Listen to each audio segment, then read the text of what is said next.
ہر قسم کی حمد و ثنا اللہ وحدہ لا شریک کی ذات کے لیے خاص ہے۔ بے شمار صلاۃ و سلام سید الانبیاء سید ولد آدم محمد رسول اللہ صلی اللہ علیہ وسلم کی ذات پر حمد و صلوات کے بعد الحمدللہ صبح کی نماز میں خاص طور پر بچوں کی شرکت، اس سے مجھے بڑی دلی خوشی ہوئی ہے۔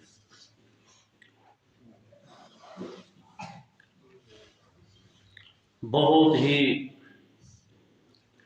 کم دیکھنے میں آتا ہے کہ بچے ذوق اور شوق سے نماز پڑھنے آئیں، اور خاص طور پر صبح کی نماز۔ رسول اکرم صلی اللہ علیہ وسلم کا فرمان ہے، جس نے عشاء کی نماز باجماعت پڑھی اور صبح کی نماز باجماعت پڑھی فَكَأَنَّمَا قَامَ اللیل کُلَّہ، گویا کہ اس نے ساری رات قیام کیا۔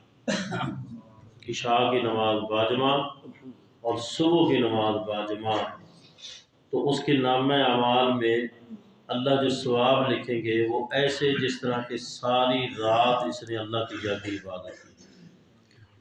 یہ بہت بڑی سعادت ہے کہ عشاء کی نماز بھی باجماعت اللہ تعالیٰ وہ نصیب کرے، اور صبح کی نماز بھی باجماعت۔ محترم ساتھیو، میں نے آپ کے سامنے قرآن مجید کا ایک مقام پڑھا ہے، یا ایھا الذین آمنوا، اے ایمان والو۔ یہ خطاب ان سب لوگوں سے ہے جو اللہ کو مانتے ہیں، رسول اللہ صلی اللہ علیہ وسلم کو مانتے ہیں، جنت اور جہنم کو تسلیم کرتے ہیں، مرنے کے بعد اٹھنے پر یقین ہے، ان سب لوگوں کو یا ایھا الذین آمنوا اذکروا اللہ ذکرا کثیرا، اللہ کا ذکر کرو، ذکر بہت زیادہ۔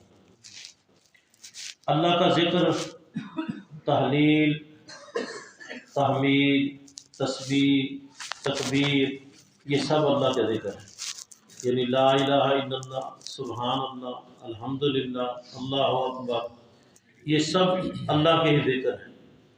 پھر خاص طور پر اللہ پاک نے آگے یوں کہا کہ سبحوہ بکرۃ واسیلا، کہ تسبیح کرو صبح و شام، یعنی اللہ کے ذکر میں تسبیح جو ہے اس کی بہت زیادہ اہمیت ہے، اور صبح اور شام۔ بکرا صبح کا وقت، نماز سے پہلے آپ اللہ کا ذکر کریں یہ بھی بکرا ہے، اور نماز کے بعد آپ اللہ کا ذکر کریں یہ بھی بکرا ہے۔ اسی طرح آپ مغرب سے پہلے اللہ کا ذکر کریں یہ بھی عشی ہے، اور اگر آپ مغرب کے بعد اللہ کا ذکر کریں یہ بھی کہیں عشی ہے۔ تو صبح و شام اللہ کی تسبیح، اس تسبیح کے بڑے فائدے ہیں۔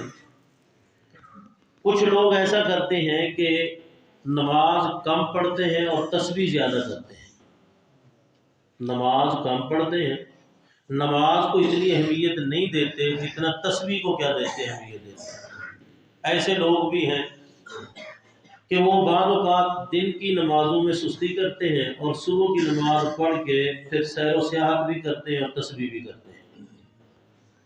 دن کی نمازوں میں سستی کر لیتے ہیں، صبح کی نماز وہ باجماعت ادا کر کے پھر تسبیح کا بہت زیادہ اہتمام کرتے ہیں، ہاتھوں میں تسبیح ہوتی ہے۔ کچھ لوگ ایسے ہیں کہ صبح کی نماز پڑھتے ہی نہیں، صبح کی نماز پڑھتے ہی نہیں، اٹھتے ہیں اور اپنی واک شروع کر دیتے ہیں اور تسبیح بھی ہاتھ میں ہوتی ہے۔ یاد رکھیں، زندگی میں ہر وہ تسبیح جو بغیر نماز کی ہے، اس تسبیح کا کوئی فائدہ نہیں، کوئی فائدہ نہیں، کوئی فائدہ نہیں۔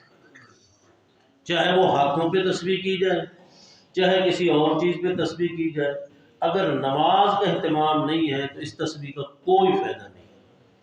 اور اگر یہ تسبیح نہیں اور نماز ہے تو نماز کے اندر خود بخود تسبیح ہو جاتی ہے۔ جب شروع کرتے ہیں سبحانک اللہم، تسبیح ہے۔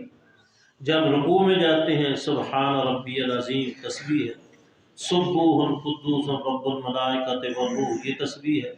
سبحان ذی الجبروت والملکوت والکبریاء والعظمہ، یہ تسبیح ہے۔ سبحانک اللہم ربنا وبحمدک اللہم اغفر لی، یہ تسبیح ہے۔ اسی طرح پھر سجدے میں جاتے ہیں، پھر تسبیح ہے۔ تو نماز کے اندر تسبیح خود بخود ہو جاتی ہے۔ اس لیے زندگی میں نماز کا بھی اہتمام کرنا ہے اور اللہ کے ذکر کا بھی اہتمام کرنا ہے۔ اس تسبیح کے حوالے سے صرف ایک بات آپ کے سامنے رکھ کے میں اپنی بات کو ختم کرتا ہوں۔ ایک صحابی ہیں، ان کا نام ہے قبیصہ بن مخارق رضی اللہ تعالیٰ۔ قبیصہ بن مخارق قبیصہ بڑا خوبصورت نام ہے، جدید نام ہے۔ آج کل لوگوں کا ذہن یہ ہوتا ہے کہ اللہ کوئی بیٹا دے تو پھر اس کا نیا نام رکھیں، کوئی جدید نام رکھیں۔ تو قبیصہ، قاف با یا صاد اور آخر میں تا جو وقف کی صورت میں ہا بنتی ہے، قبیصہ، یہ بڑا خوبصورت نام ہے، جدید نام ہے، صحابی کا نام ہے۔ یہ قبیصہ بن مخارق رضی اللہ تعالیٰ عنہ سفر کر کے رسول اللہ صلی اللہ علیہ وسلم کے پاس آئے، اور نبی علیہ السلام کی عادت مبارکہ تھی کہ وہ ساتھیوں پر نظر رکھتے تھے، نمازوں کے اوقات میں، جمعے کے اوقات میں، جب بھی کوئی مجلس لگتی تو نبی صلی اللہ علیہ وسلم ساتھیوں پر نظر رکھتے تھے۔ کوئی نیا ساتھی آتا تو اس سے حال احوال پوچھتے، اگر کوئی ساتھی نظر نہ آتا تو اس کے متعلق بھی آپ پوچھتے۔ آپ لوگ بھی مسجد میں آئیں، کوئی نمازی ساتھی نیا آیا ہے تو اس سے ضرور ملے، کوئی ساتھی نہیں نظر آ رہا، روز کی بنیاد پر آتا تھا، نہیں نظر آیا، اس کے متعلق پوچھیں۔ اور پھر نبی علیہ السلام پوچھتے، اگر کوئی پتہ چلتا بیمار ہے تو اس کی تبع پرسی کرنے کے لیے اس کے گھر چلے جاتے، اگر کوئی پریشان حال ہوتا تو پھر اس کے متعلق بھی پوچھ کرتے۔ یہ رسول اللہ صلی اللہ علیہ وسلم کا معمول تھا، اور اس سے بڑا پیار اور محبت قائم دائم رہتا ہے۔ ایک ساتھی سروس سے ریٹائر ہوا، ساری زندگی جو اس نے گزاری، بڑے بڑے اس کے دوست تھے، جب سروس ختم ہوئی تو آنا جانا ختم ہو گیا، دوستی ختم ہو گئی، تو بیوی سے مشورہ کرنے لگا کہ اب میرا وقت کیسے گزرے گا۔ بیوی بھی کوئی اللہ کی بندی، بہت دیندار تھی۔ اس نے کہا یہ جو قریبی مسجد ہے نا، اس میں نماز پڑھنا شروع کر دے، بس اس میں نماز پڑھنا شروع کر دے، تیرے دوست خود بخود ہی بن جائیں گے، تیرے دوست خود بخود بن جائیں گے۔ اور یاد رکھیں یہ جو دوستی ہے یہ اللہ کے یہاں بڑی پسندیدہ دوستی ہے۔ سروس والی دوستی اللہ کو اتنی پسند نہیں جتنا مسجد والی دوستی اللہ کو کیا ہے پسند۔ تو نبی علیہ السلام نے دیکھا کہ ایک ساتھی قبیصہ بن مخارق رضی اللہ تعالیٰ عنہ وہ نظر آئے، تو آپ نے فرمایا ما جاء بک یا قبیصہ، اے قبیصہ آج تجھے کون سی چیز لائی ہے، خیر سے آیا ہے؟ تو قبیصہ بن مخارق رضی اللہ عنہ کہنے لگے میں اس لیے آیا ہوں لتعلمنی ما ينفعني، آپ مجھے کوئی ایسی تعلیم دے دیں جس سے میری دنیا اور آخرت سنور جائے۔ میں صرف اس لیے آیا ہوں کہ میری دنیا اور آخرت سنور جائے، بس میرا یہی مقصد، اور کوئی مقصد نہیں۔ جس طرح وہ دعا ہے نا، ربنا آتنا فی الدنیا حسنہ وفی الآخرۃ حسنہ وقنا عذاب النار، دنیا میں بھی خوبصورت چیز اللہ دے اور آخرت کی بھی خوبصورت چیز اللہ دے۔ تو وہ کہنے لگا کہ میں اس لیے آیا ہوں کہ میری دنیا اور آخرت سنور جائے۔ آپ نے جب اس کی بات سنی تو آپ نے فرمایا جس مقصد کو تو لے کے آیا ہے، یہ دین کی گفتگو سننا سنانا، دینی پروگرام کرانا، اخلاص ہو، یہ شرط ہے، اخلاص ہو، اللہ کی رضا ہو۔ اگر ریاکاری ہے یا کوئی اور کوئی اغراض و مقاصد ہیں تو پھر کوئی فائدہ نہیں، پھر سب کچھ ختم۔ اخلاص ہو، اللہ کی رضا ہو۔ تو آپ نے فرمایا قبیصہ رضی اللہ عنہ ما مررت بحجر ولا شجر ولا مدر الا استغفر، تو جہاں سے چلا ہے یہاں تک، جس مٹی کے ڈھیر سے گزرا ہے، جس درخت سے گزرا ہے، جس پتھر سے گزرا ہے، سب نے یہی کہا ہے اللہم اغفر لہ، اللہم اغفر لہ، اللہم اغفر لہ، اللہ اس کو معاف کر دے، اللہ اس کو معاف کر دے، اللہ اس کو معاف کر دے۔ یقین جانیں آپ جمعہ پڑھنے آتے ہیں، آپ درس سننے آتے ہیں، تو آپ کی نیت خالص ہے، اللہ کی رضا مقصود ہے، تو جہاں سے چلتے ہیں مسجد تک ہر چیز آپ کے لیے کہتی ہے اللہ اس کو معاف کر دے، اللہ اس کو معاف کر دے، اللہ اس کو معاف کر دے۔ تو پھر چونکہ اس نے کہا تھا کہ میں اس مقصد کے تحت آپ کے پاس آیا ہوں، تو آپ نے فرمایا اذا صلیت صلاۃ الصبح، جب تو صبح کی نماز پڑھ، جب کہ صبح کی نماز الحمدللہ ہم سب نے نماز پڑھ لی، آپ نے فرمایا صبح کی نماز، اور یہ بھی یاد رکھو صبح کی نماز باجماعت، صبح کی نماز باجماعت، فضیلت اسی کی ہے۔ تو آپ نے فرمایا جب تو صبح کی نماز پڑھ لے تو پھر 3 مرتبہ کہے سبحان اللہ العظیم و بحمدہ۔ وہ جو صحیح بخاری کی آخری روایت ہے وہ یوں ہے سبحان اللہ و بحمدہ سبحان اللہ العظیم، جو 2 کلمے میزان میں بھاری ہیں، زبان پر ہلکے ہیں، اللہ کو بڑے پیارے ہیں، وہ یوں ہیں سبحان اللہ و بحمدہ سبحان اللہ العظیم۔ لیکن آپ نے ان کو جو سکھلایا وہ یوں کہا سبحان اللہ العظیم و بحمدہ بعد میں۔ آپ نے فرمایا جب تو یہ 3 مرتبہ کہے گا اللہ کی طرف سے تجھے 3 نعمتیں، 3 فائدے ملیں گے۔ کون سے؟ تعاف من العما، پوری زندگی تیری بینائی صحیح رہے گی، پوری زندگی تیری بینائی صحیح۔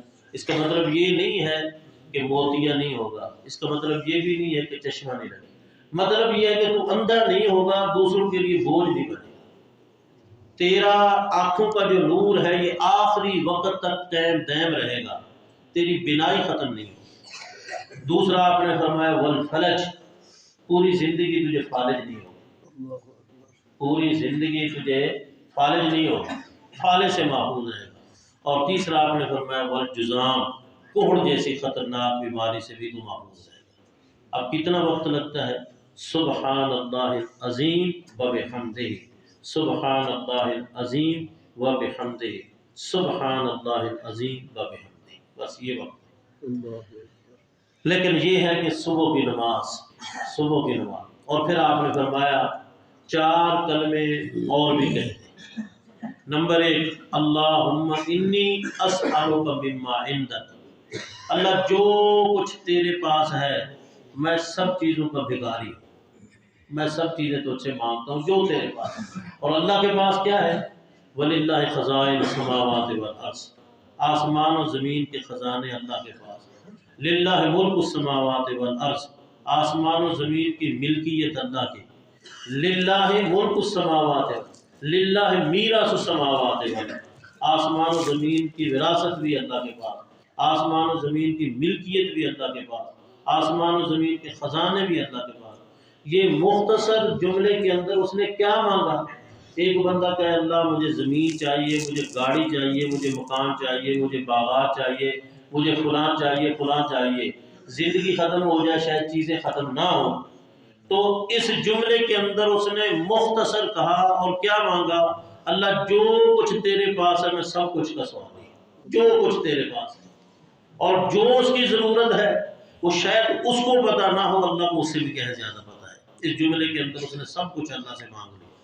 اللہم انی اسألک مما عندک، اور دوسرا آپ نے فرمایا جو کہے وَأَفِضْ عَلَيَّ مِنْ فَضْلِكَ، وَأَفِضْ عَلَيَّ مِنْ فَضْلِكَ، اللہ میرے اوپر اپنی فضل کی بارش کر دے، اے اللہ میرے اوپر اپنے فضل کی بارش کر دے۔ وَأَفِضْ عَلَيَّ مِنْ فَضْلِكَ، یہ جب آپ مسجد میں آتے ہیں تو آپ آتے وقت اللہم افتح لی ابواب رحمتک، اور جب آپ باہر نکلتے ہیں تو پھر کہتے ہیں اللہم انی اسألک من فضلک، اے اللہ میں تجھ سے تیرے فضل کا سوال کرتا ہوں۔ تو آپ نے فرمایا پھر یوں بھی کہہ دے وَأَفِضْ عَلَيَّ مِنْ فَضْلِكَ، اور تیسرا آپ نے کہا پھر یوں کہے وَانشُرْ عَلَيَّ مِنْ رَحْمَتِكَ، اللہ میرے اوپر اپنی رحمت کو پھیلا، اپنی رحمت کو پھیلا۔